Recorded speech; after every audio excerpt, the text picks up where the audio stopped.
Hello, everybody. This is Eliakim Cohen back with an amazing episode of Shiurim by the Sea. Obviously, we're just focused completely on what's going on in Israel right now. The pictures and videos and devastation that's going on inside the country is pretty terrifying. And we just hope that Hashem will keep protecting Am Yisrael. And the best way to ensure that is through learning Torah. So that's what we're going to do. Today's lecture is absolutely going to be fascinating. It's going to be 7 gems of the Torah. The topics will be, why do we take 3 steps back during davening? The power of the number 516. The merit that only Mother Rochel has. The chasm between the numbers 100 and 101. Being ungrateful is even worse than theft and robbery. The only 4-day periods in the Torah. And the specific reason given for Hashem's love of Avraham. That is what we're going to focus on today. And in America, it's Father's Day. I never expected to be in America currently. I had to basically flee the country for the safety of my son a few months ago. And we thought we'd be coming back sooner than later. That unfortunately has not happened. But this lecture is being sponsored by a dear Facebook friend, Ami, in the memory of his father, Moshe ben Yaakov. So I always tell, when people sponsor a lecture for a yurt site, it's extra special to me because people could do anything with their tzedakah money. When they specifically, for someone that they love, choose to sponsor one of my lectures, it's extra appreciated by me. And it's fitting that it is Father's Day. So Moshe ben Yaakov, I hope you have an Aliyah in Shemayim. You should be very proud of your son. He's a real mensch. And I always ask people, tell me a few things about your, relative so I can mention it on the lecture. He said something very poignant to me that I thought was very beautiful. He said, my father was a very humble and honest man. He had a solid moral compass. When, God willing, I leave the world at hopefully 120, I would love really for this to be said about me. What a beautiful, beautiful thought encapsulating his father. He didn't say, he mentioned that his father was in the diamond business, which being humble and honest and having a solid moral compass in a business like that is even more difficult. The Yetzer Hara, when you're around diamonds, most people don't know how much diamonds cost. I mean, I'm in the jewelry business a little bit.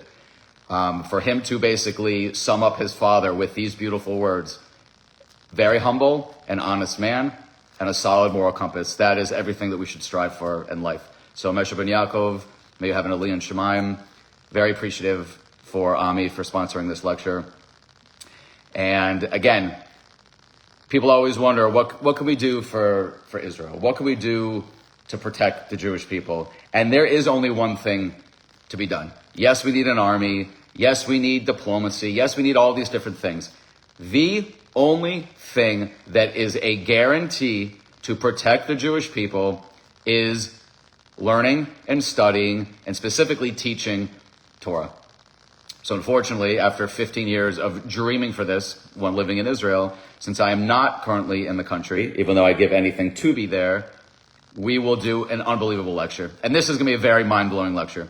If people really like these, I usually try to do, a lecture just on one topic, but sometimes there's just so many amazing things to talk about that this will be 7 fascinating Torah gems.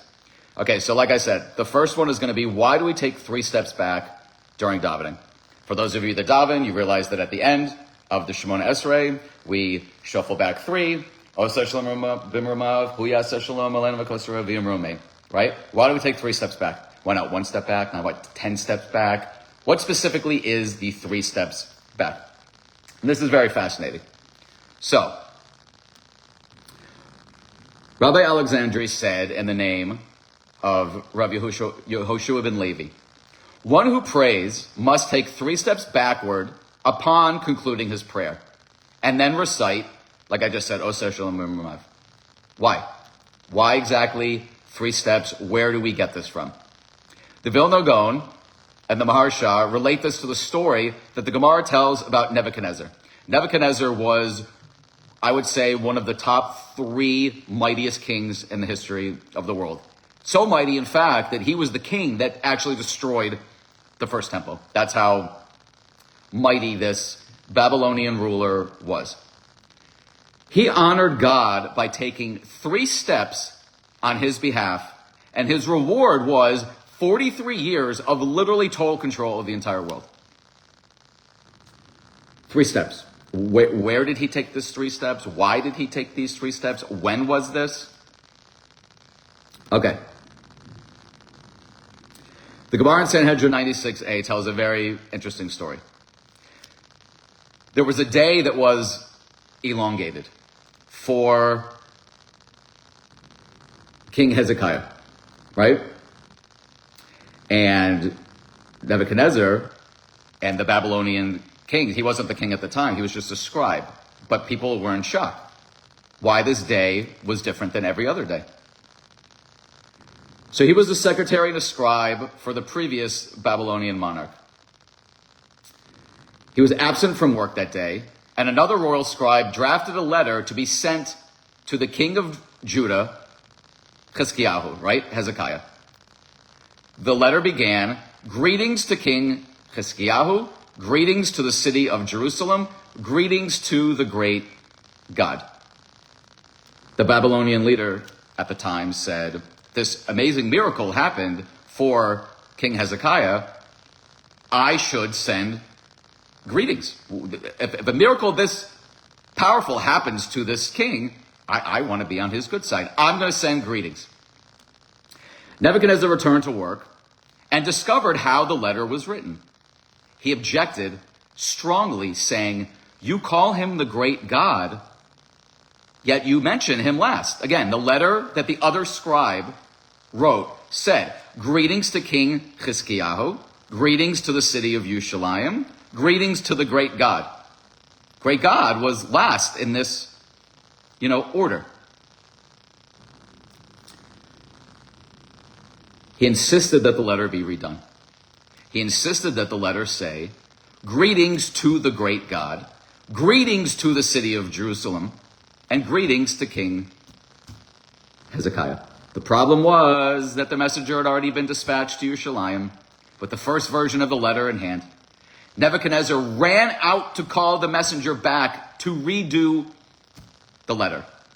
He ran 3 steps to catch this messenger. The Talmud credits this specific act for his ascension to the throne, a throne that lasted 43 years. He had the entire world under his fingertips. He ran 3 steps.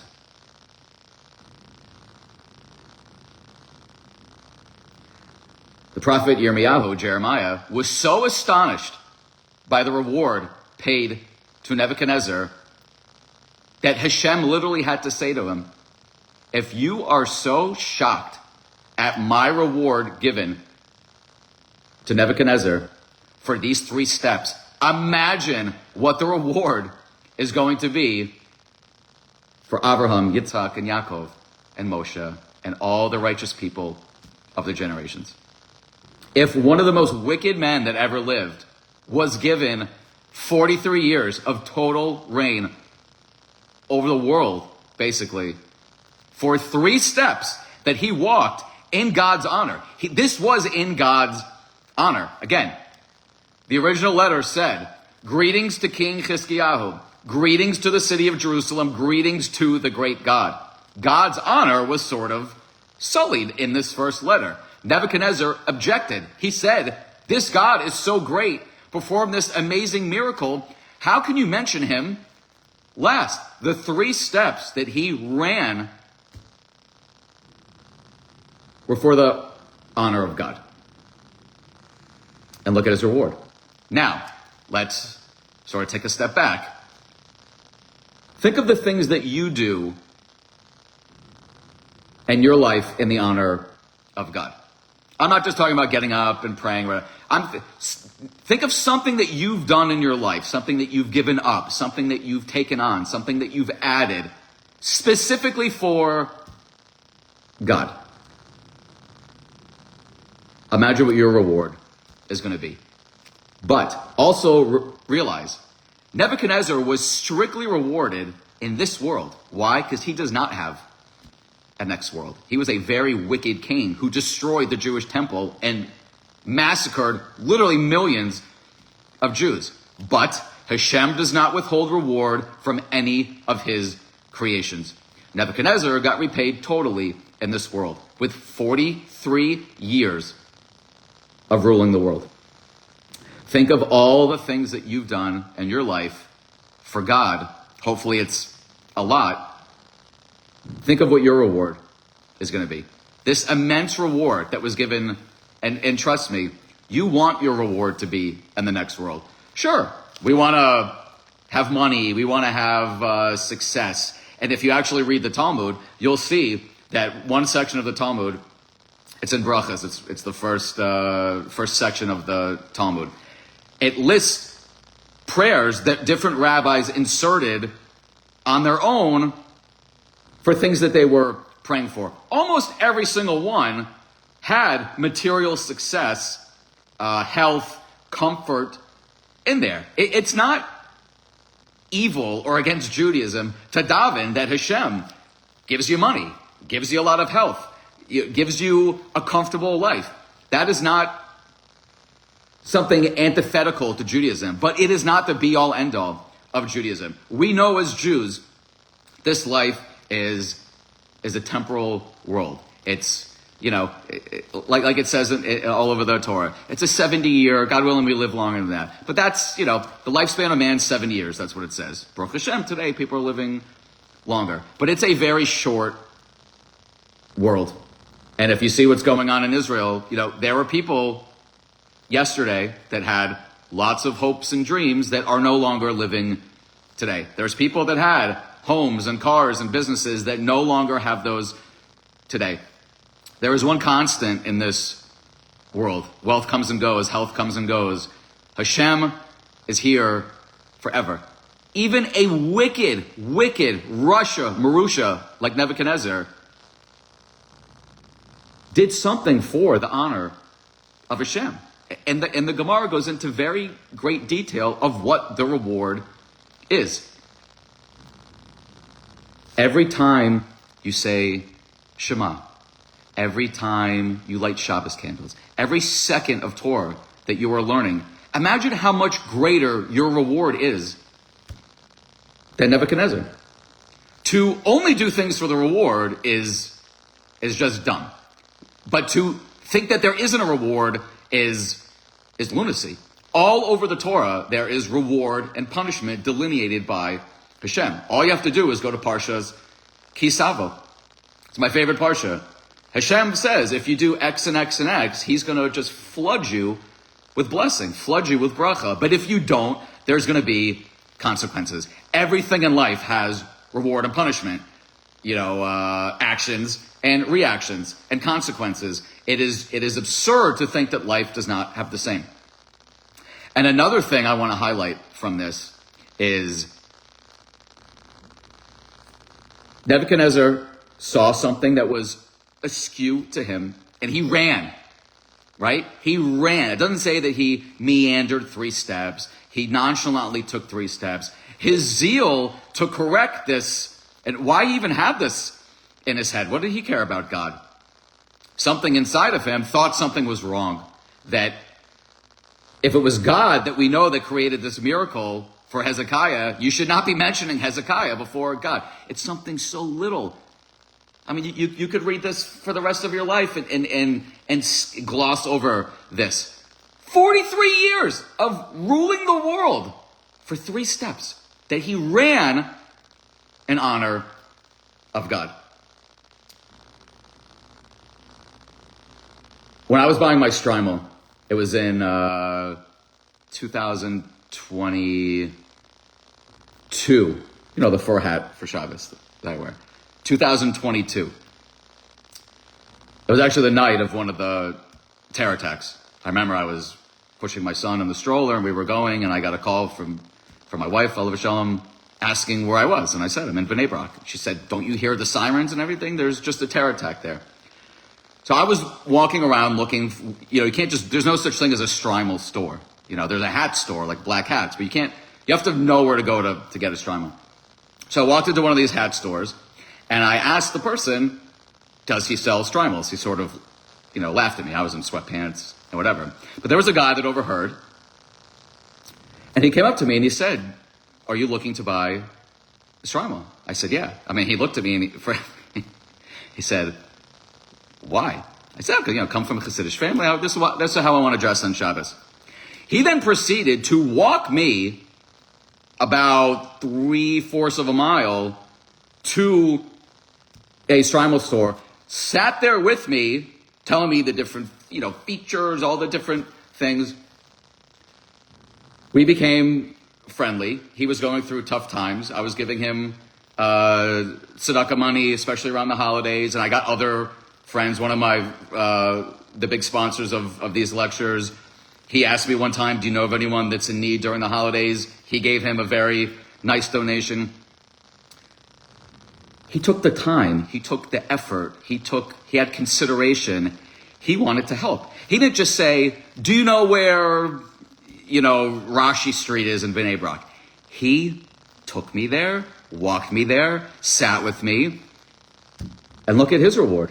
When times were tough and he needed a little extra, he got it. He put in the effort. Use this as a sort of a template for your own life. When you see something wrong, when you see someone in need, when you see something that you have the ability to affect or change, don't just walk there. Don't put it off. Don't just say, you know what, I'll get to it tomorrow. If Nebuchadnezzar had done that, where would he be? Yes, there would have been another Babylonian king that destroyed Jerusalem, but it sure as heck wouldn't have been Nebuchadnezzar. He ran 3 steps in the honor of God and was rewarded. Everything you do in life, you will be rewarded for. Do it with the same zeal. You can learn a lot from your enemies. I'm a big, lover of history, specifically World War II. There's not many people that know more about World War II. You can learn a lot from Hitler. You can learn a lot from someone that rose from nothing to literally leading a country. We need to learn from everybody, specifically our enemies. Why wouldn't we want to learn how in the world did the first king that was able to destroy the Beis HaMikdash, the temple, where was his power from? This one specific incident. He took 3 steps with zeal, with zest, running for the honor of Hashem. And how do we counteract that? Right? We take 3 steps back. Also, when we're davening for Hashem, take 3 steps back. That's what we do. Millions of Jews every single day, as a reminder and as sort of a counterbalance to this specific incident that, in the annals of history, a lot of you probably have never even heard of. I certainly didn't until, started learning Ein Yaakov. He got 43 years of ruling the world. And speaking of Ein Yaakov, if anybody out there would like to read literally the best sefer ever, it is chock full of just amazing. It's 803 pages. It is by Avraham Yaakov Finkel. This specific sefer, you can see it's in very terrible shape. I'm on my 21st time reading it. If you want to get a very good grasp of Judaism, specifically, just read this book over and over and over again. Okay, so that was number 1. I found that very, very fascinating. The next one I find even more fascinating. What is the power of the number 516? Right? Where do we even see 516 in the Torah? And do we see 516? We actually don't. We only see 515. What specifically am I talking about? Okay. When we say Kaddish, right? When someone passes away, on the yort site, the anniversary of when someone passes away, we say Kaddish, right? Yiskadav, Shemei Rabbah, right? And then we answer, Yehei Shmei Rabbah Mavorach, Liolam Olamei Omaya, right? May his great name, meaning Hashem's name, be blessed forever and ever. The Talmud tells us that when a person recites this phrase with full concentration, any evil decree that has been, any evil judgment that has been decreed against that person from on high, meaning from Hashem, will be annulled, even if it is a 70-year decree. Meaning, when you go to shul, there's probably 6 or 7 times in the morning, a couple times in the afternoon, a couple times at night, that we hear the Kaddish, right? The first thing that we respond is Yehei Shmei Rabbah Mavorach. If you say that specifically with, it's called kavana, meaning with utmost concentration, you can annul any decree, even a 70-year decree. Why? Why not? I mean, I would think saying the Shema would be, with kavana, would be the key that unlocks this power. Why specifically Kaddish? Okay? That's one. Now, there's a parsha, Ve'eschanan. Okay? It's coming up soon. Well, not soon. It's in Devarim. Coming up in the next few weeks, next few months. Ve'eschanan starts that Moshe was davening to Hashem 515 times. How do we know there was 515 times? Because the gematria, the numerical value of the word Ve'eschanan, is 515. The Midrash then tells us, in Devarim Rabbah, that between Rosh Hashanah and Shmini Atzeres, Moshe prayed every hour 515 times. That Hashem should forgive him for hitting the rock twice, not having enough faith in him, and let him cross over the Jordan to go into Eretz Yisrael. Moshe had one dream in life, and that was to go into Eretz Yisrael. He was not able to go into Eretz Yisrael. You would think that the power of Moshe Rabbeinu davening 515 times would be able to unlock that decree against them, but it did not. So there's always this debate. Was it cruel of Hashem to let him daven 500? Moshe davened for so many different things, and Hashem agreed to all of them. And then he gets to what would have been the 516th bracha, which was for Hashem to let him cross. And even before he says the bracha, Hashem says to him, no. Ravlach. What was the power of the 516th bracha? Why didn't he daven 427 times, 384 times? Why was he specifically able to daven 515 times? Gematria Ve'eschanan. But Hashem would not let him daven the 516th time. Why? Because if Moshe had davened that 516th time, Hashem would have had to let him go in.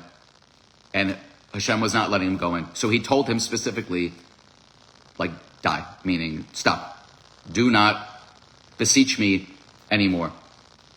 That 516th bracha would have been the key to unlock that decree against them. What specifically is the power of 516? And do we see anything with that today? Okay, this is really mind-blowing.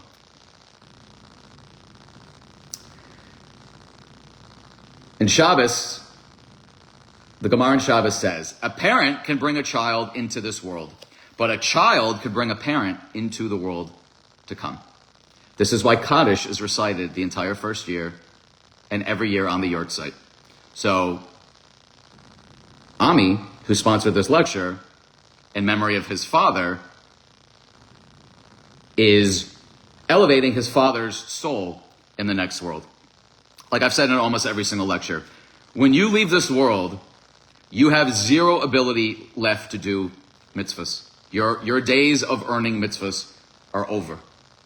It's like a game show when the 60-second clock goes out and you're no longer able to, put stuff into your cart. You are, however, judged by the fruits of your labor. That's what it says in the next world. The fruits of your labor are not just children or students. They are the actions that you have done that basically have a ripple effect, because every year you are rejudged in the next world. So for instance, you left $1 million to a yeshiva, okay? Before you died. You left $1 million to a yeshiva. In that first year, that $1 million has produced hundreds of thousands of hours of learning Torah. So when you are judged on the next year, you are coming in with an entire new bag of mitzvahs, right? You didn't earn any of them yourself. You're already dead. But you are judged by the fruits of your hands. The ripple effect that you have left behind can either be a very big positive or a big negative for you. When you leave behind children or students, or you pay for a yeshiva to say Kaddish for you, you are basically saying to Hashem, I know how the world works. I know that this specific world is just temporary, and the real world is the next world. So when Ami sponsored this lecture for his father, he understands one thing. Every single second of Torah learning from this lecture is going to his father. It's also going to me. It's going to anybody watching this, and it's certainly going to Ami.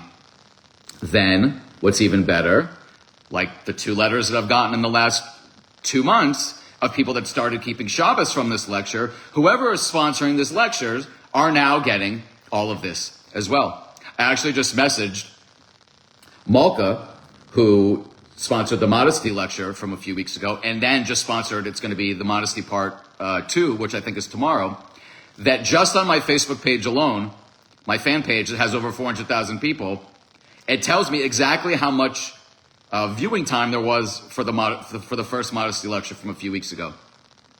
It was 65 hours of Torah learning. So I did the math. 65 times 60,000 mitzvahs. That's what the Chavetz Chaim says. There's 60,000 mitzvahs an hour for learning Torah. That is 3,900,000 mitzvahs that goes specifically to Malka's account. So again, Kaddish, this is what we're talking about here. Why specifically does answering Amen, Yehei Shmei Rabba Mavorach for Kaddish unlock this 70-year decree? And how does it tie into the Eschana on Moshe davening 515 times, but not being allowed to daven 516 times? This is going to blow your mind. Ready? Of all the Devar Torahs, short ones that I've ever given, I think this one is probably the most amazing. Where is 516 today? Where is the power of this 516th bracha that Moshe was forbidden to daven because it is so powerful today? Okay, when we say Kaddish, how does it start? Yiskadal, Viskadesh, Shemei, Rabbah, right? Yiskadal begins with a Yud. Viskadesh begins with a Vav. Shemei begins with a Shin. Rabbah begins with a Resh. Okay? We have Yud, Vav, Shin, Resh. The first 4 letters of Kaddish. Yud, Vav, Shin, Resh. What does that add up to? 516. Yud is 10, Vav is 6, Shin is 300, Resh is 200. Yiskadal, Yiskadesh, Shemei, Rabbah. That is the power of the 516th bracha. It is in the world today, and it is specifically in the bracha of Kaddish. That is the power of that bracha that Hashem told Moshe, do not say the 516th bracha. Why? Because he would have had to let him in to Eretz Yisrael. Moshe was forbidden to go to Eretz Yisrael. It was not part of the plan. Hashem did not want him in there. But that power, that koach of 516 is extant to this day. It is specifically in the Kaddish prayer, which is why There's only one bracha that if we say with kavana, it says we have the power to bottle a 70-year decree. It is answering Amen Yehi Shmei Rabba Mavorach to Kaddish. Yiskadav, Yiskadesh, Shemei Rabba, 516. That is the power of the Kaddish prayer. That is why even people that aren't religious try so hard to say Kaddish for a deceased loved one. If you have any relative that has passed away and you do not have someone to say Kaddish for them, or you have never, I highly recommend. There's so many organizations out there that will say Kaddish for that deceased loved one. You just give them the Hebrew date that they passed away, give them, it's a small donation, or if they have just passed away, you need to say Kaddish for the whole year. There is no more powerful bracha, prayer in the Jewish world than this, for this reason.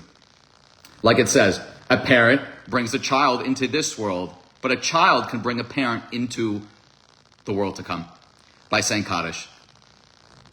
If you are not able to do that, if you do not know how to do that, if you will not be able to do it every day, there are organizations that will do it for you. And the immense reward that your family member is getting in the next world is beyond belief.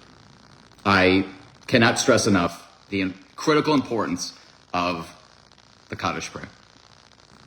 Okay, that was number 2. Number 3, and we touched on this in a lecture a few weeks ago. Mother Rochel. What is the power that only Mother Rochel has? Why does she have this power?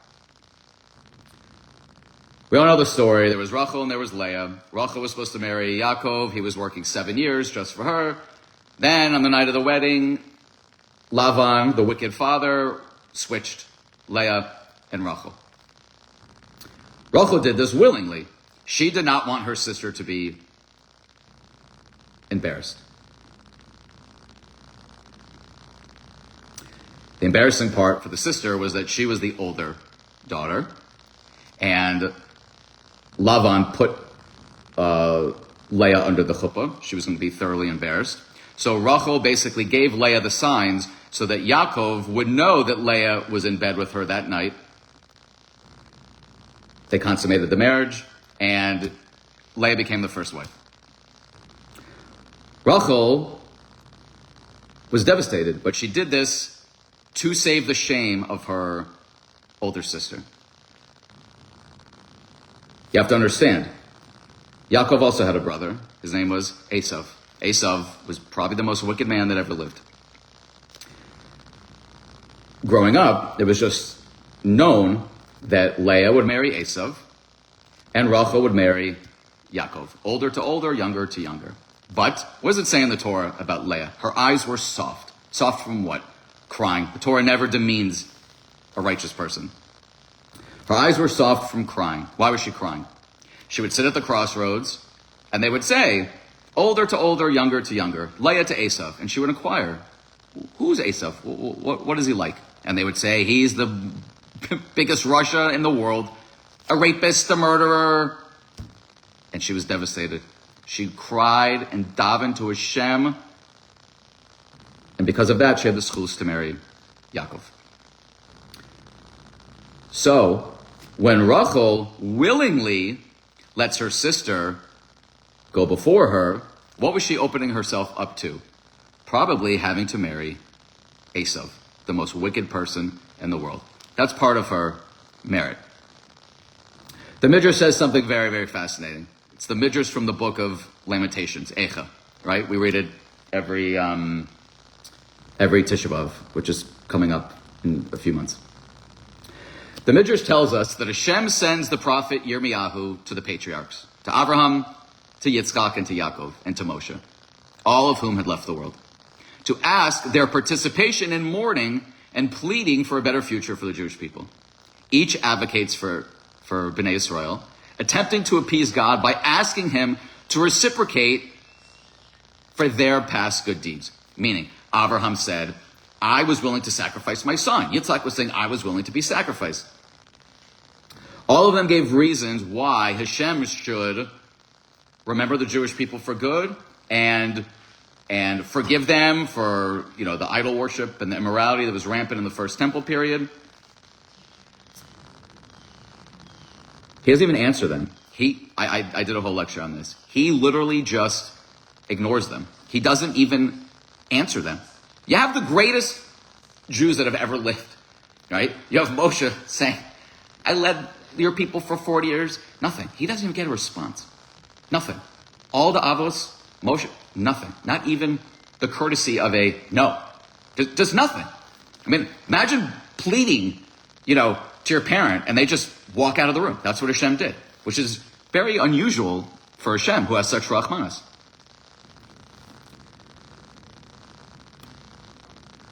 But Hashem did listen to one. Only Mother Rochel. Mother Rochel says what?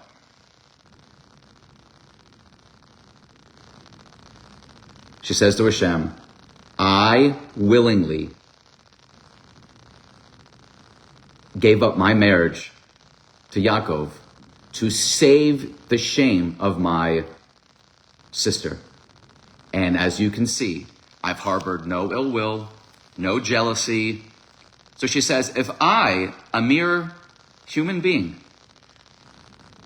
can give up a lifetime of everything that I ever dreamed for and davened for, and wasn't jealous, and we'll get to it in a second, not only wasn't jealous, lived her whole life with Leah, not even knowing the sacrifice that Rochel made. Leah didn't even know. And I'll give you the proof in a second. How can you, the King of Kings, the God of the world, the God of the Jewish people, have no rachmanis for your children, for your Bnei Yisrael, because of your jealousy for these idols of just stones? And that touched Hashem. Only Mother Rochel was able to uncover the rachmanis of Hashem. What's the proof of what I just said? That not only did Rochel live, no jealousy, never said, how could you do that to me? I'm the only reason why you... I'm not quite sure how to help you with that. I don't know why the Alexa just went. Anyway. Rochel sees that she can't bear any children to Yaakov. She was envious of her sister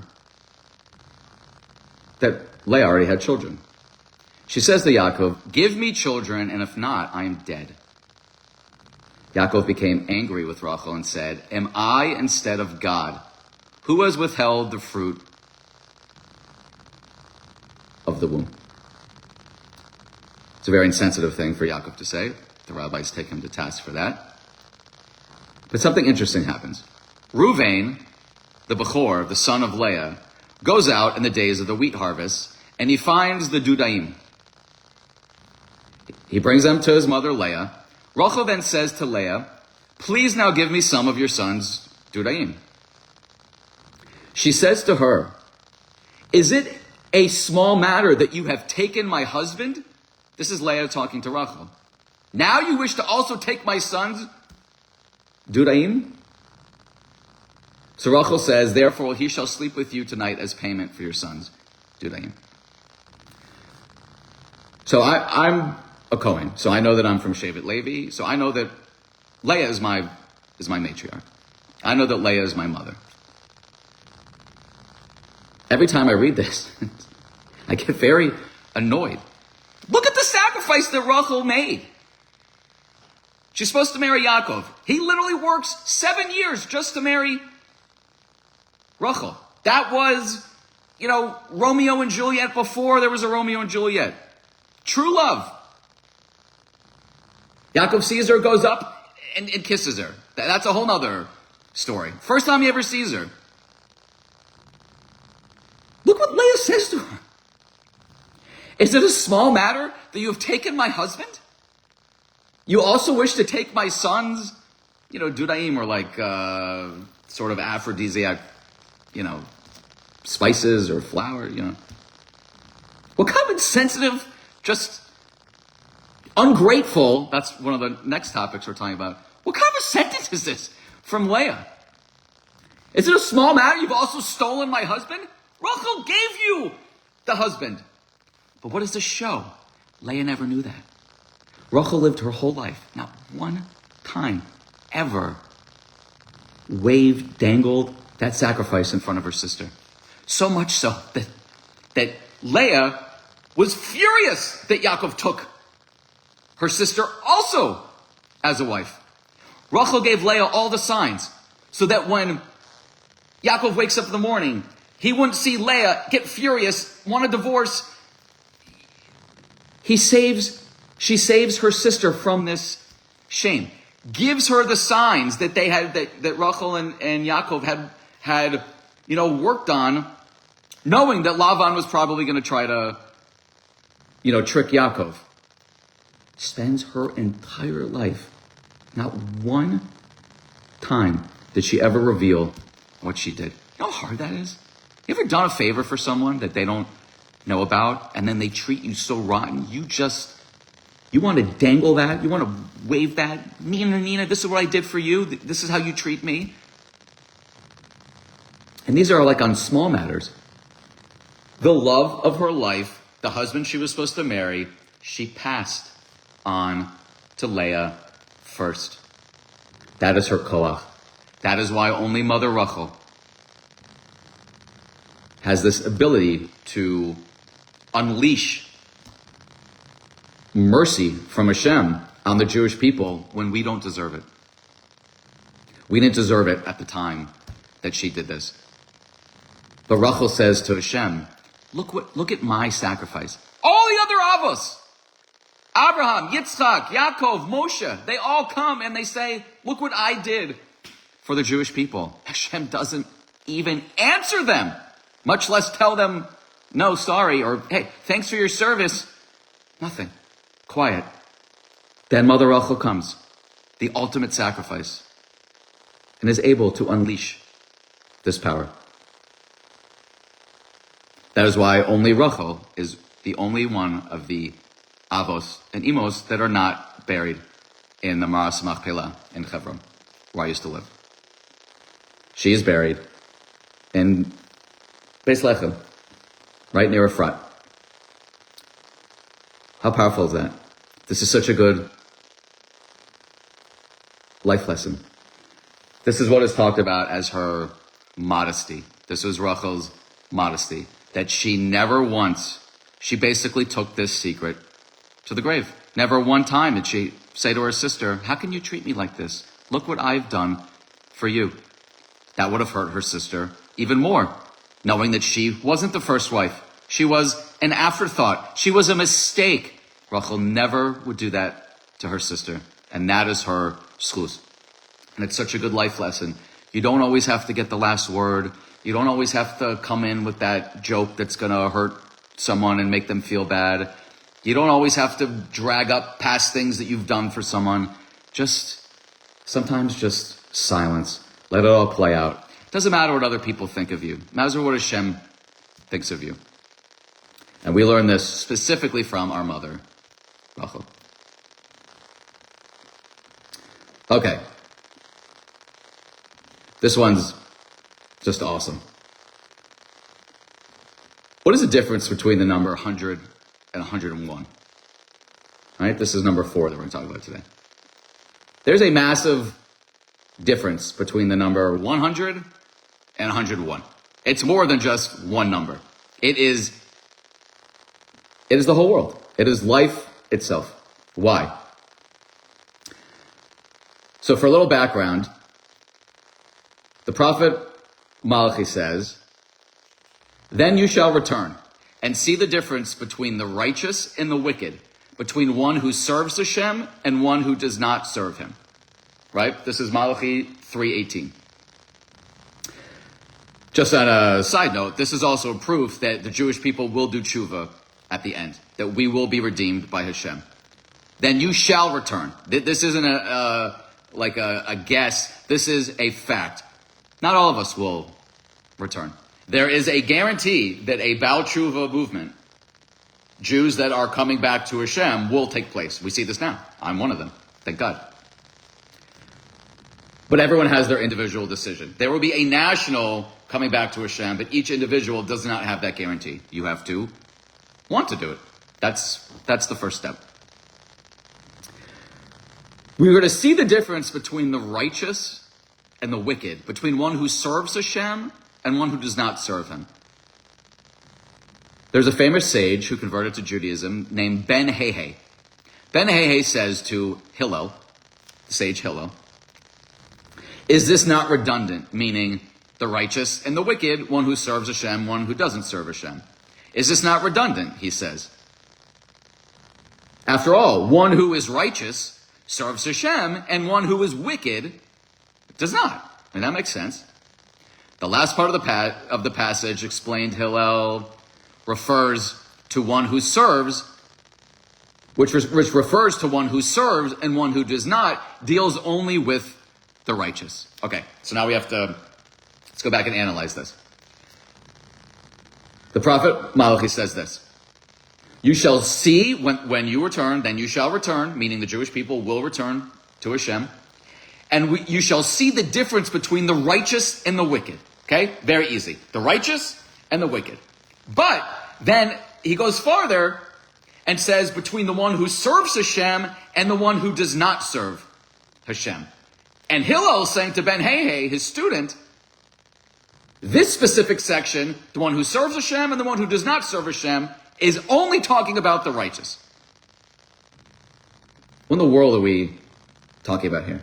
What does this mean? This is very perplexing. Again, the first part is we're to see the difference between the righteous and the wicked. That's easy. That shouldn't be so difficult. But then we're also going to see within the righteous, right? Within the righteous Jews, we're also going to see the one who serves Hashem and the one who doesn't serve Hashem. That's very perplexing. How are there righteous Jews who don't serve Hashem? And what does that have to do with the numbers 100 and 101? Okay, this gets awesome. Honestly, these are such amazing gems. I'm going to do more of these because they're usually the ones that are watched the most because it's just mind-blowing things here. What's the difference between a righteous one who serves Hashem and a righteous one who does not serve Hashem? It's a very perplexing statement in the Gemara and Chagiga, right? 9b. One cannot compare one who learns a chapter, meaning of the Torah or Gemara, 100 times to one who learns it 101 times. Meaning there is a massive difference between someone that learns a chapter 100 times as opposed to one who learns it 101 times. Why? What in the world is this talking about? And why specifically these numbers? Why couldn't it be 87 times and 88 times? 24 times, 25 times?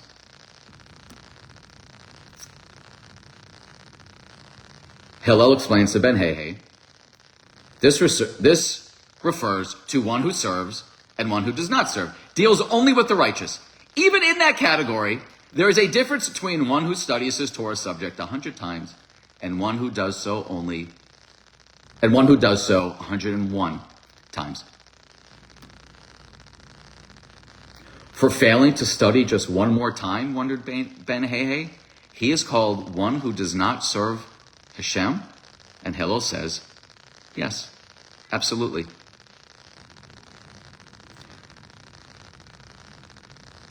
What is the secret to truly serving Hashem?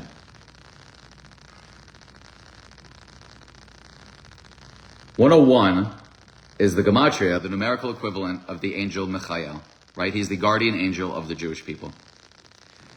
We have an antithesis, call him the Satan, the Yetzer Hara, but his actual name is Samkel, right? We don't say his name, we just call him Samech Mem. Okay? So we have two opposing forces. We have the archangel, Michael, Gematria 101. And we have the Samach Mem. Samach is 60 and Mem is 40. That's 100. So we call them the Samach Mem.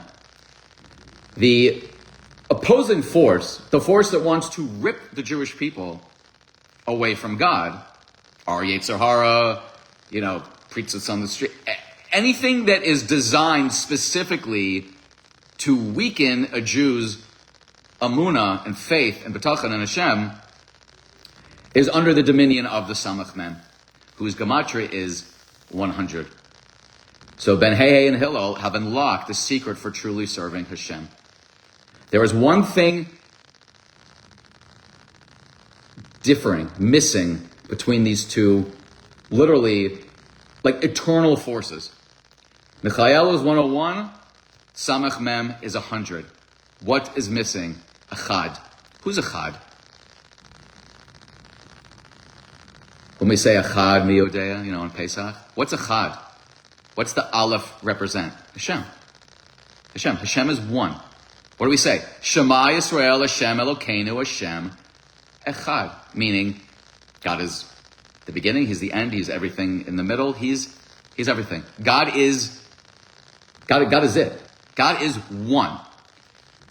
So what's the difference between studying something 100 times and 101 times? If you're leaving out the Echad, then you're not really serving. You are a righteous person. I'm keeping Shabbos, but you're not serving Hashem. Again, what does it say? One cannot compare one who learns the chapter 100 times to one who learns it 101 times. Malachi says, you will see the difference between, the righteous and the wicked, but then specifically, in the camp of the righteous, one who serves Hashem and one does not serve Him. Studying something 100 times, but not doing it 101 times, yes, it is talking about specifically doing it, but you're missing the Echad. Why are you studying? Are you studying to wow your friends or to get accolades? Then you are missing the Echad. Everything in Judaism has to be done with that Echad. That is what it is specifically talking about. You have the angel Michael. You have the angel Samach Mem. 100. 101. The only thing separating them, the most wicked force in the world, the righteous force, is the Echad. Everything that we do has to be with the Echad. What does Hashem specifically say? Our holidays became like burdensome to Him. He was disgusted by how we celebrated the holiday. Why? Because we didn't do it with love of Hashem. We didn't do it with passion.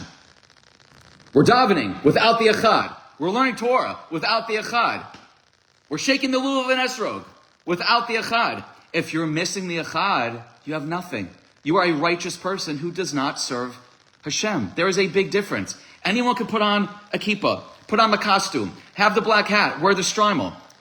Why are they doing it? Societal influence, or they truly love Hashem? Why are you studying the Torah? Are you studying it for the Echad? Then you'll do the 101. If not, you're just at 100. You're with the Samach Mem. You're going through the motions. You're doing it by rote. This is how I grew up. No passion, no heart, no love.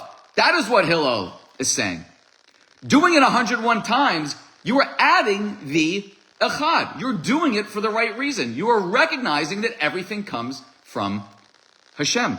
One cannot compare one who learns the chapter 100 times to one who learns it 100 times. The Gemara in Chagiga is telling you, if you are doing this for any other reason other than Echad, you are only learning it 100 times. Very fascinating. Everything we do, we have to do with Hashem in mind. There is nothing else in the world besides Hashem. Anyone could just not work on Saturday and stay home and not answer the phone and use no electricity. But that's not Shabbos. I mean, there's a lot of people out there that are technically Shomer Shabbos that aren't really keeping Shabbos. They're just happy to get a day off from work, not to sit in traffic. And you know what? If that's how it starts, great. But if you're missing the Echad, if you're not going out and buying the best food and sitting and learning Torah and talking Divrei Torah, at your Shabbos table, then you are compared to the one that's only learning it 100 times. You are missing that specific Echad. And that is what David Melech basically encapsulated. David said, I love you so much, I want to get close to you. And how do you get close to Hashem? You do things lishma, meaning you do it for the right reasons. Everything you do because Hashem. Why am I eating kosher? Because I love Hashem. Hashem knows that I am like a Bugatti that needs the highest octane of gas. Well, kosher food is the highest octane of gas. A Jew cannot attain our maximum productivity and creativity and ability to learn Torah with regular gas, by eating lobster and shrimp. In fact, the Torah says it makes people stupid. It makes them make dumb decisions.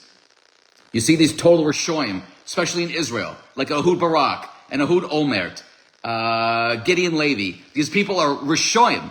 They're total and utter Rishoyim. And trust me, they're not keeping kosher.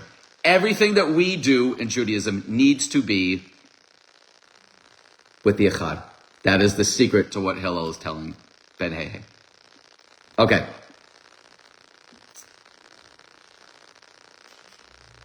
Number 5. Also an amazing one. This comes from Parshat Miketz, right? What's worse than like robbery and theft? What did Hashem say to Noach? The end of all flesh has come before me, for the earth has become full of Hamas. They don't just pick their names randomly, these terror groups. I mean, what is Hamas? What are the Palestinians? Just a group of Pareh Adams, subhuman dregs, who literally have stolen, robbed Judaism and Jewish history to the point where the world actually thinks that there was a country called Palestine and we took it over and renamed it Israel. I mean, they literally have the gall to claim we have no connection to the land of Israel. That's called robbery, but something's even worse. Hashem says to Noah, the end of all flesh has come before me, for the earth has become full of robbery because of them. And behold, I am destroying them from the earth. That's why the flood came. The flood came because of robbery, for people taking something that was not theirs. But something's even worse. We know that in Parshas Miketz, the brothers come, they're in Yosef's palace, he gives them food and wine, and they have a nice time, and then he sends them off on their way back to their father. But what does he do? He tells Menashe, his oldest son, to hide a goblet, right, in the bag of Binyamin, the youngest brother. Then he tells him, go, catch up to the brothers, and say, you have stolen the goblet. How could you do that? And bring them back to the palace, right? And then the next week's parsha is the sort of pinnacle of the Torah, the meeting of Yosef and Yehuda. Menashe goes, it says, set out and pursue these men. This is Yosef speaking to Menashe. Set out and pursue those men. When you catch up with them, say to them, why did you repay good with evil? After all, this is the goblet from which my master drinks. Indeed, he uses it for divination. What you have done is an evil thing. Notice something that's missing here. It doesn't say anything about theft or robbery. How could you steal from me? What does it say? Why did you repay good with evil? Do you understand the enormity of this sentence? This is why learning Torah is so amazing, because the Torah isn't a history book. It's not a cutesy little fairy tale. It is literally life and everything in it. It's not little stories. Every single word, letter in the Torah is a universe in and of itself. Pursue these men. When you catch up with them, don't ask them why they stole my goblet. Ask them, why did you repay good with evil? How could you be so ungrateful? How can you be an ingrate? It's the worst thing that you can be. Think of like these professional thieves and you see what's going on in LA. You see these just animals going into these stores, just robbing them blind, smashing the windows. And you think, these are the scum of the earth. And they are. But there's something even more disgusting, according to the Torah, right? According to God himself. Why did he flood the world? The end of all flesh has come before me. For the earth has become full of robbery. Specifically, robbery is why Hashem flooded the world. But something is even more disgusting to Hashem. Why did you repay good with evil? Why were you ungrateful? Yosef just invited them into the palace. He gave them food. He gave them refreshments. He let them rest up. He even gave them provisions to take on the road. He doesn't say one time, how did you steal from me? He just says, why'd you repay good with evil? How could you have been ungrateful? The worst thing you can be in the world is ungrateful. Imagine taking your son, to go buy a car. And your son just gives the salesman the biggest hug, tells him, thank you so much for giving me the keys and giving me this car. It just goes on. And the father's sitting there like, is my son stupid? I'm the one that gives the credit card. I'm the one that worked all these years to be able to afford this car. And my clueless son thanks the salesman just for handing him the keys? Is my son stupid? Imagine how devastated that father would be if the son is so ungrateful. Imagine how sad Hashem is. You get a promotion. You get married. You have a child. Any thanks, any davening to Hashem, any appreciation, any gratitude? Is that something that is a part of your life or not a part of your life? If it's a part of your life, great. Let's make it an even bigger part of our life. And if it's not, you have sunk to the level of really being the lowest of the low. If Hashem destroyed the entire world, specifically for the earth has become full of Hamas because of them, robbery. And behold, I am destroying them from the earth. Hashem just wiped out the entire world other than Noah and his family.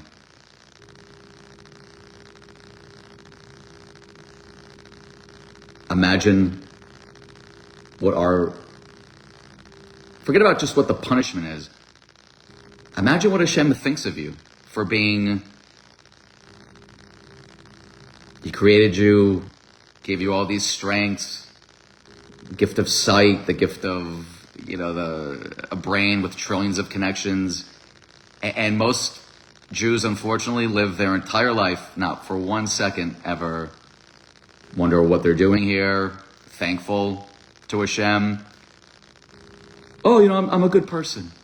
I don't need the Torah. I don't need Judaism. I'm not an Orthodox Jew, so I don't have to do X or X or X. Imagine what Hashem thinks of you. And this gets back to something like, for instance, the punishment for breaking Shabbos is the worst punishment in the Torah. It is literally a death by stoning, which is the worst of the 4 punishments, and a cutting off of your soul in the next world. The punishment for murder is not even remotely as severe.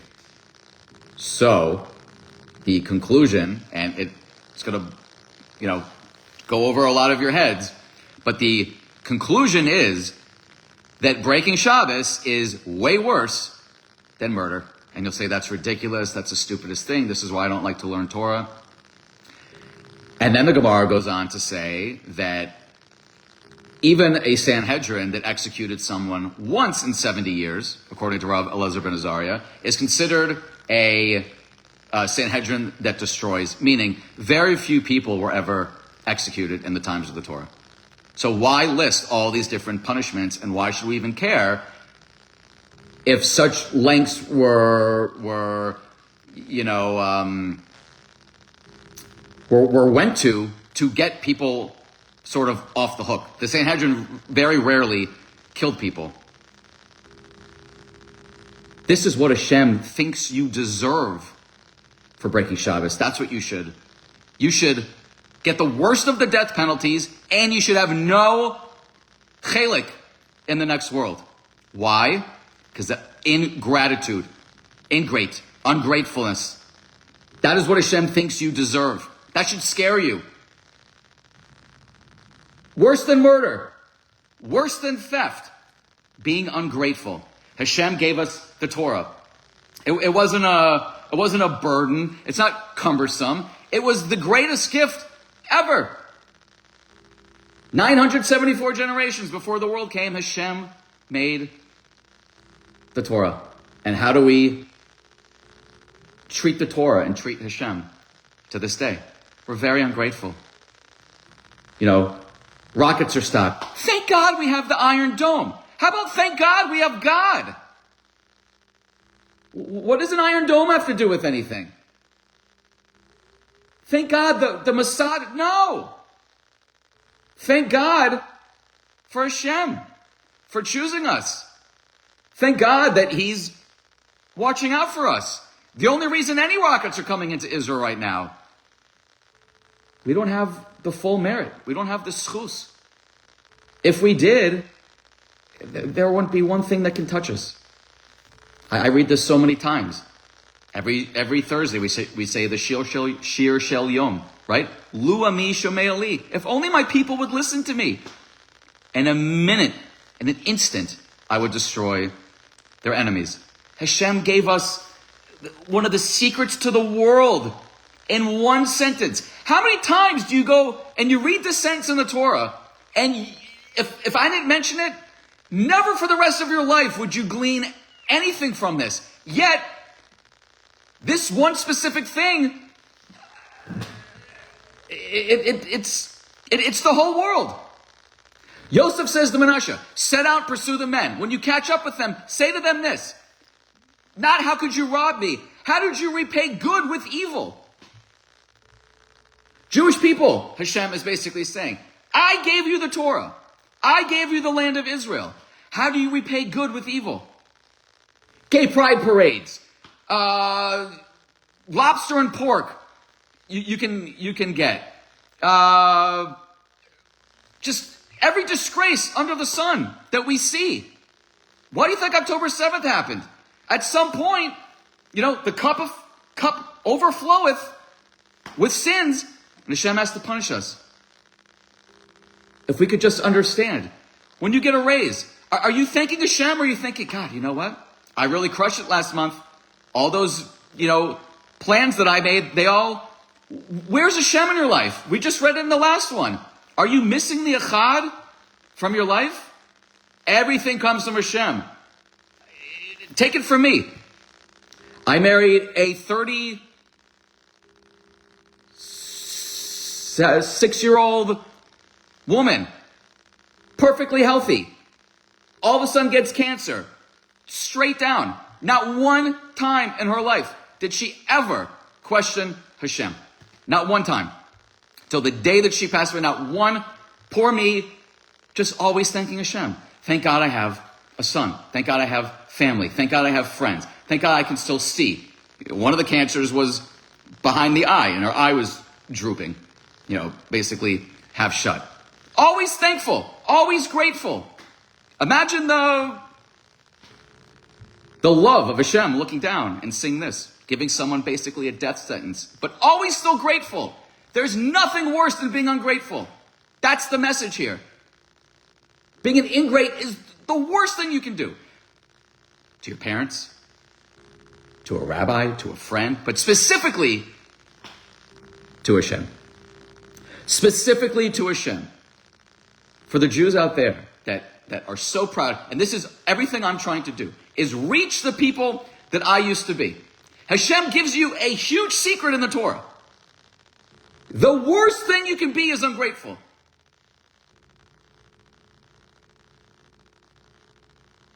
How do we fix that? One way to fix it is having the echad in our life, like I just said. What's the difference between 100 and 101? Echad. We're missing Hashem. Everything you do, you have to do with Hashem in mind. You know, when you walk into a department store, there's cameras everywhere. The camera sees everything that you're doing. Do you think that a camera has more power than Hashem? Every second of your life, he's watching. He's looking. How do we show Hashem that we're grateful? Well, we know that Hashem's most precious gift is the Torah. Why aren't we learning it? Why aren't we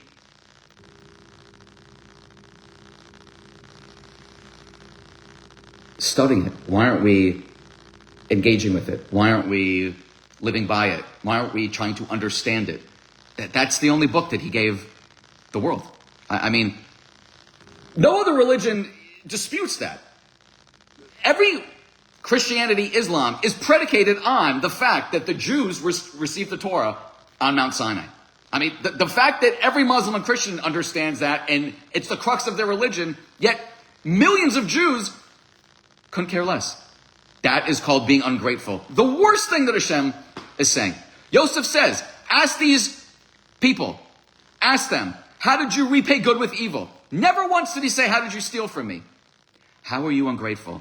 I just invited you into my home. I just gave you food and drink and comfort and all these different things. And I sent you off on your way with provisions. How did you repay that good with evil?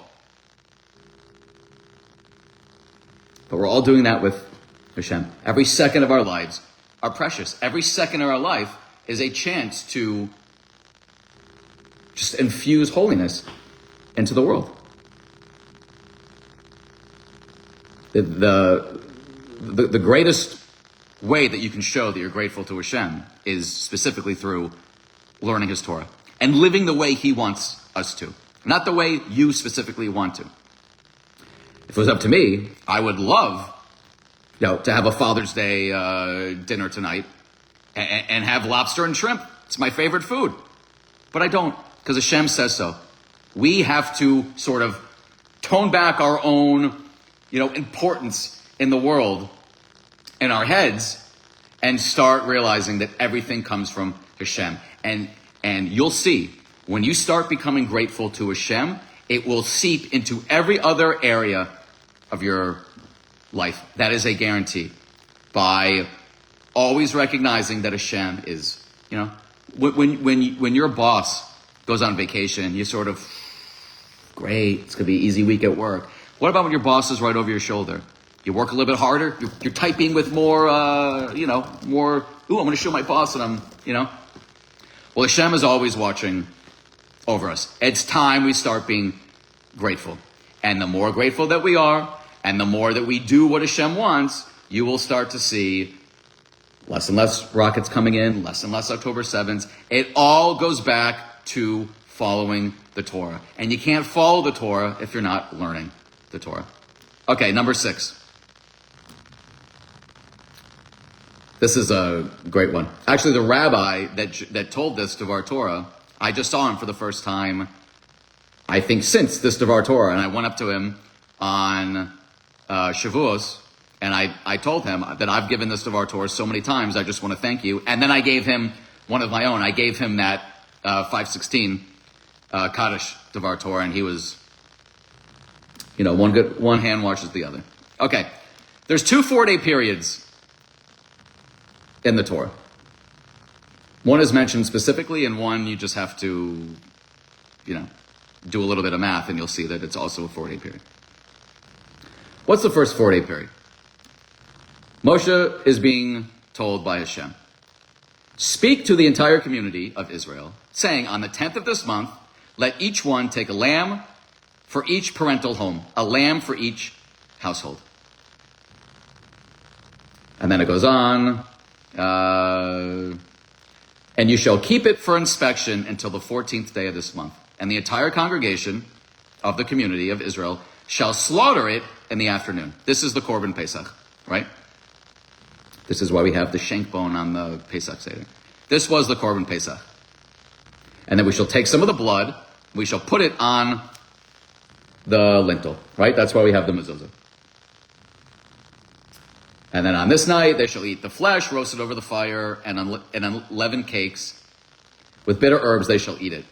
You shall not eat it rare or boiled in water, only roasted over the fire with its head and with its legs and with its innards intact. What's so important about this, and what does this have to do with the 4-day period, and what does it have to do with another 4-day period? Well, something very fascinating here. Why specifically were we told to take a male lamb, right? A sheep. Well, a sheep was the god of the Egyptians. So the first, Hashem needed a mitzvah to sort of warrant taking us out. Again, these are the kind of things that this is why I call it Torah gems, because, again, until I learned this stuff, I also glossed over the same exact thing that I'm sure everybody else is. That's the point of learning. You just uncover these literal gems. I mean, these are diamonds, being discovered here. We specifically were commanded to take the lamb because the sheep, the lamb, was the god of the Egyptians. We were then told to tie it to the bed for 4 days. You have to understand. Imagine if we were told by Hashem to go to Damascus in 2015 and take a Quran and burn it in the middle of a square that is being run by ISIS, right? I mean, you saw some of the things that ISIS did for, little kids that just stole a candy bar. Imagine can't really take the God of, but imagine taking the Quran and burning it in a Muslim country currently because Hashem told you to do that.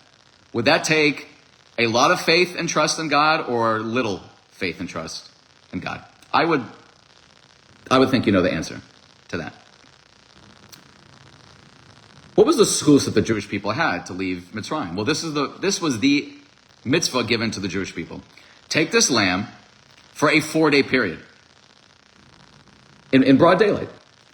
The Egyptians were walking past and seeing their God literally tied to a bed, but were rendered powerless. They couldn't do anything. Why? Because Hashem was protecting them. The amount of emunah, faith, and bitachon, trust, that we had to basically summon was just astronomical for a 4-day period. And then, how do we eat it? How do we eat this animal? You shall roast it over the fire, basically intact. So the Egyptians saw their God, basically like, these barbecue, spits. You ever been to Hawaii and you see them, they take the pig when they're doing their luau's and it's just slowly spinning and you see the whole pig there? Imagine what the Egyptians are thinking as their God, is just churning and churning in this, being roasted whole by your slaves. And you can't do anything about it. Imagine that scene, right? Imagine what was going through the mind of the Jews. Moshe tells them to do something because Hashem said, and they all did it. No one said, are you sure this is a good idea? Dolores Greenstein in the back did it. Moses, you sure this is a good idea? I mean, no, they all just did it. Do you understand how powerful that was? Right? For the entire Jewish people to take the God of the kingdom that they are still, mired in. They weren't free yet. That's very powerful. That is a very, very tremendous merit that the Jewish people had. For 4 days, the God of the Egyptians was literally being humiliated in front of them, and there was nothing they can do. There's another 4-day period that's not specifically mentioned in the Torah, but if you just do the math, it's a 4-day period. Between Yom Kippur and Sukkot, there is 4 days, right? Sukkot is a very unique holiday, and it's coming up soon, actually. It's about 3.5 months away. Sukkot is the only holiday where we are commanded to be b'simcha every second of the holiday, meaning to be joyful every second. We have to be b'simcha every second of the holiday. If you stub your toe and blankety, but you can't do that. You are commanded by God to be b'simcha the entire holiday. It's the only holiday that we are commanded to be b'simcha every second of the holiday. And you'll say, how in the world can that happen? Well, Yom Kippur is on the 10th of the month. Sukkot is on the 15th, right? So there's 4 days in between. 11, 12, 13, 14. How are we supposed to get ourselves to the point where we can be b'simcha every second? Well, if you truly, I don't want to say believe in God, if you know that there's a God, you'll know that he gives the Jewish people a very incredible day. And it should be the happiest day of the entire year. It's Yom Kippur. Unfortunately, most people dread Yom Kippur because I can't eat. I can't shower. For one day. I can't do this, can't do that. Do you understand what Yom Kippur actually is? All the sins between you and God for that year.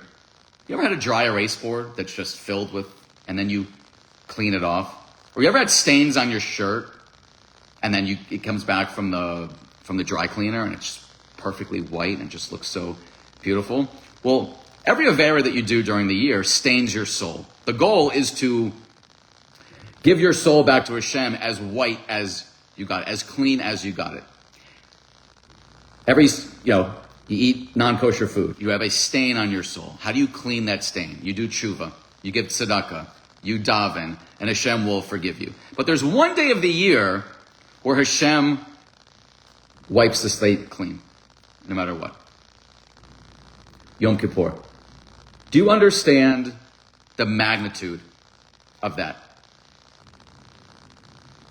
Most Jews, when you see them, Orthodox Jews, you see them at shul on Yom Kippur, at the end, we're just flying, right?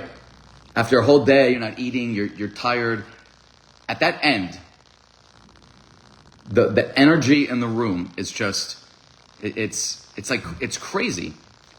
The singing, the dancing, we feel just totally clean and refreshed. If you can truly internalize that for the next 4 days, if you can truly understand that there is a God, this God gave us the Torah. It is virtually impossible to perfectly adhere to the Torah. Yet in his mercy and his rachmanis on the Jewish people, he wipes our slate clean, sins between us and God. If you can truly internalize that, and in the next 4 days, when you're building your sukkah and buying your lulav and esrog, and it's just a really fun 4 days. But if you can keep in your mind the enormity of what we just spiritually underwent as a Jewish people, it will then become impossible for you to not be b'simcha. That is what these 4-day periods have in common. The 4-day period between when they took the lamb and when they sacrificed the lamb was imbuing the Jewish people with that faith and trust in God. Then there's that next 4-day period where Hashem says to the Jewish people, I forgive you. The magnitude of that should be awe-inspiring. The God who created this world, who gave you life, forgives you for the things that you did as a Jew the year before. Not between man and man. You have to apologize for that. Between you and Hashem. So don't say, if Hashem forgives me anyway, I'll just go out and do whatever I want. And then, no, that's not how it works. Yom Kippur does not cleanse you from that. But that 4-day period, there's 2 4-day periods. One was just a level of trust and faith in Hashem in the middle of the empire that was enslaving them, took their God roasted it so that the Egyptians could see their God just, circling in the spit, and then ate it right in front of them, that same God who just forgave you that next 4-day period from Yom Kippur to Sukkot, you should just be flying. You should feel so refreshed, so, like when your clothes come back just perfectly white. You don't want to stain those clothes again. You remember what your shirt looked like with all the, stains on it. You are so extra careful. It just like thrusts you in to the next year, to the point where Sukkot comes, you should be on such a high from internalizing that for 4 days, from Yom Kippur to Sukkot, that your Sukkot should just be 7 straight days of just pure bliss. Wonderful. Okay, and last, this is number 7. This is just awesome lecture. Some people sponsor the lectures. Some people just watch the lectures. But everyone can at least share the lectures. I mean, it is, I try to make it very easy. Judaism is like a pyramid. I don't want to say scheme, but like a pyramid scheme. Meaning, I've already done the lecture.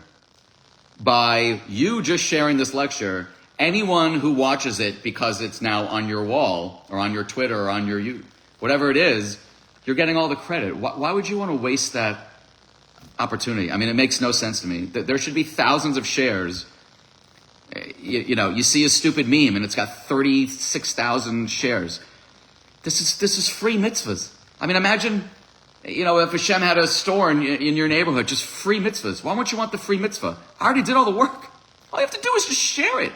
I mean, for sure you should watch it, but just share it. Tell your friend, you know what? You got to go to the 58-minute mark of this lecture. We were just talking about that the other day. This is really powerful stuff. And this leads into number 7. Why was Avraham loved by Hashem? It only gives one reason in the Torah.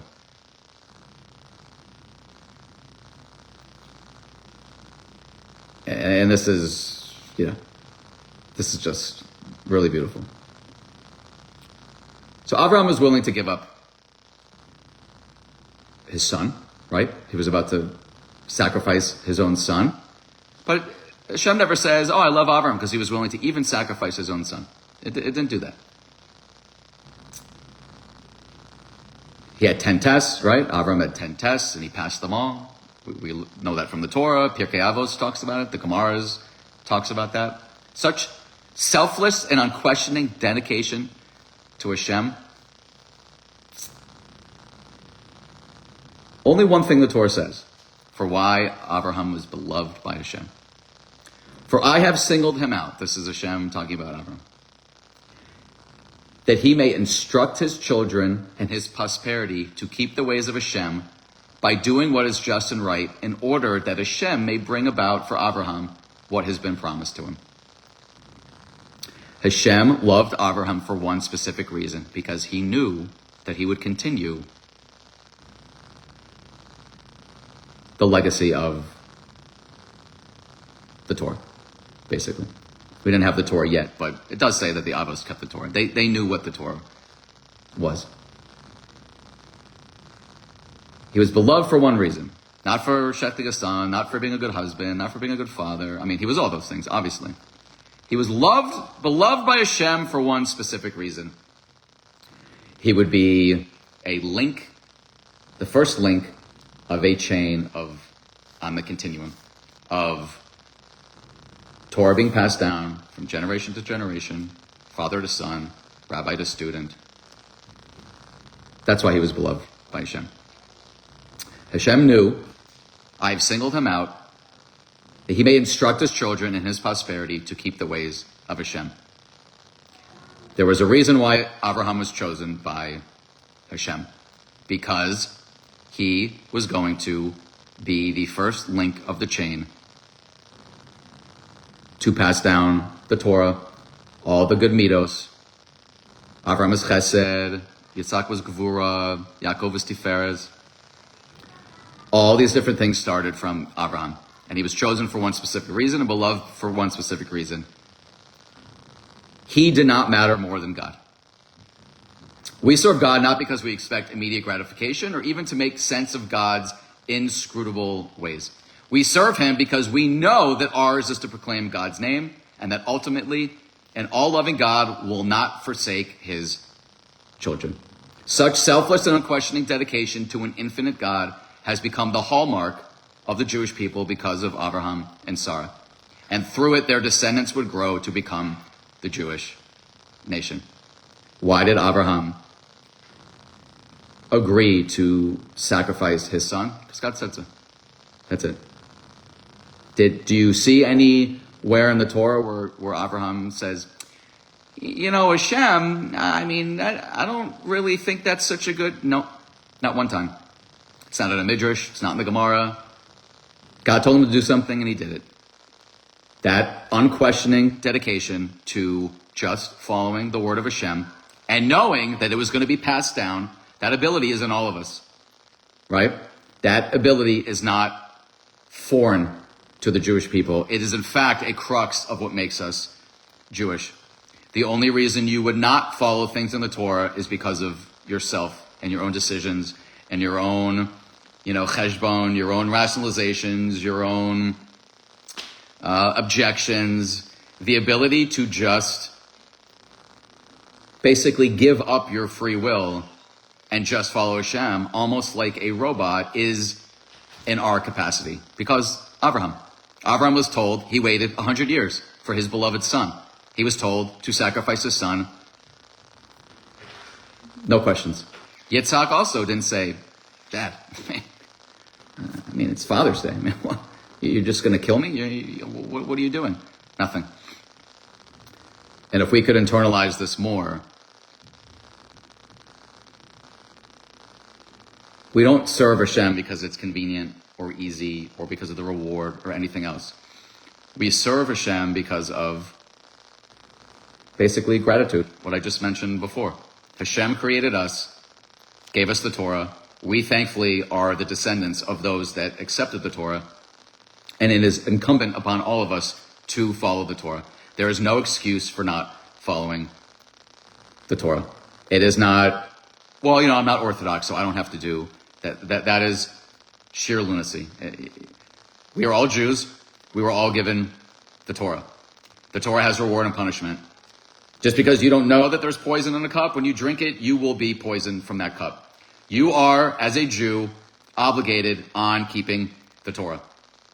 I would think most people out there do believe that there's a God. It is highly stupid to think that this cup did not have a designer and a manufacturer. To think that this world came about by chance is lunacy. You are a lunatic if you think that a dot randomly blew up and just created this world that we see today. Avraham was loved by Hashem because Avraham loved Hashem. No questions asked. When it was good times, when it was bad times, he served Hashem out of love and out of appreciation and out of gratitude. Like I just mentioned before, my wife dying of cancer, not one time. Why me? It's not fair. None of these things. We all have the ability, because of Avraham, Masa Avos Siman Abanim, meaning the actions of the forefathers are signs for the future generations. All the things, all the great qualities that all of our Avos and Imahos have, we also have that ability. We just need to tap into it. And the way that we do that, the way that we learn how to function and act and interact in this world is through the Torah. There is literally nothing more important than the Torah. Nothing. It's just so sad to see, basically 80% of the Jewish world. And a lot of those are proud to be Jews and love being Jewish. They just don't know where to start. And that is everything that I'm trying to do. I'm trying to reach the Jews that I used to be, telling them, why are you wasting 10 hours watching a Netflix?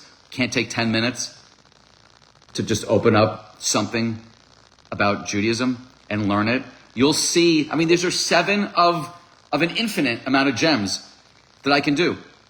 Little words in the Torah, I've just unlocked worlds of meaning. And we didn't even scratch the surface of the surface of the surface. You'll see when you start learning, you just want to learn more. That this is, for those of you out there that, I love chemistry. Why wouldn't you love the Torah? Why wouldn't you want to know why you were created? I mean, this cup has a purpose. It holds my water in ice cubes. It was made easy to hold, a certain size. Don't you want to know why Hashem created you looking a certain way with different qualities, maybe a specific handicap, maybe something you're really good at? Well, don't you want to know why all these things happen? Well, you ain't going to learn it in any other area of life other than through the Torah. You're going to waste all that time in school, going to college, getting your PhD, and not for 1 second you're ever going to learn, what are you doing here? What is my purpose? How am I supposed to act and think and operate? And who can I depend on? All of that is from the Torah. Wow. 7 amazing gems. Just really, really powerful stuff. I want to thank Ami.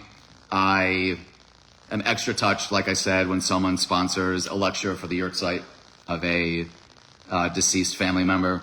It makes me want to do something extra special. Because look, people can spend you're obligated to give between 10 and 20% of your money to tzedakah.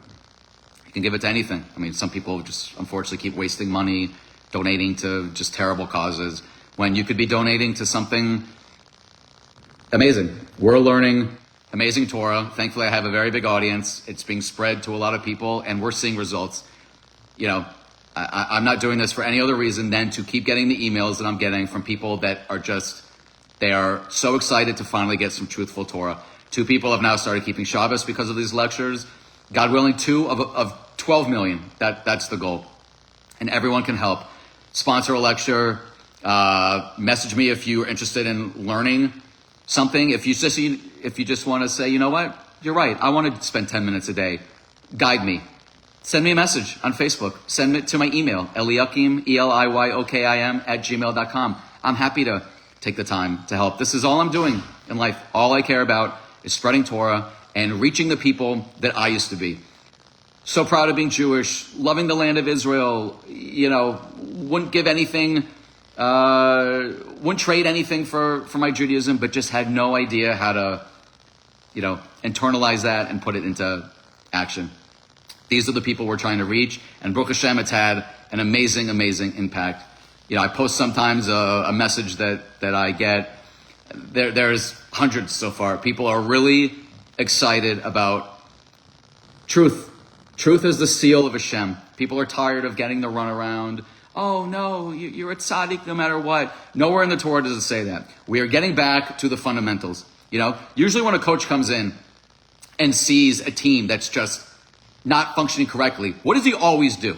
Almost every single successful coach has taken the team that has lost its way, and they say what? We are going back to the fundamentals.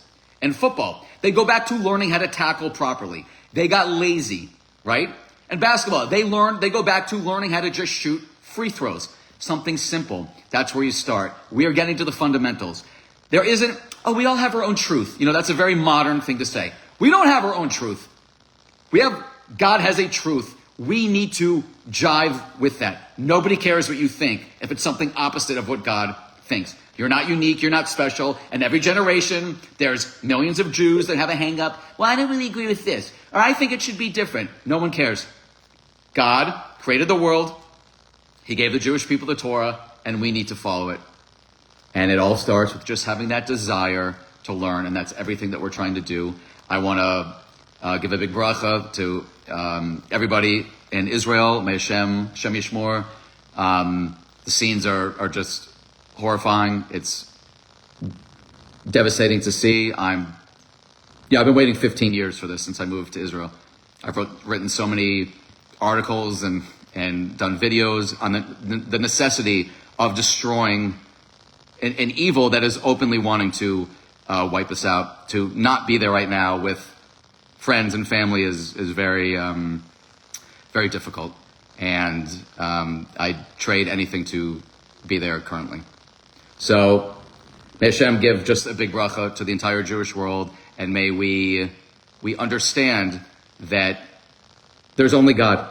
God is the Echad, and he gave us a Torah, and we just need to do a better job of following it and learning it and specifically loving it, because it's not a book of, oh, we can't do this, we can't do this. It is the secrets to life. 7 amazing ones I uncovered today. Wishing everybody a wonderful, wonderful day and a good vach.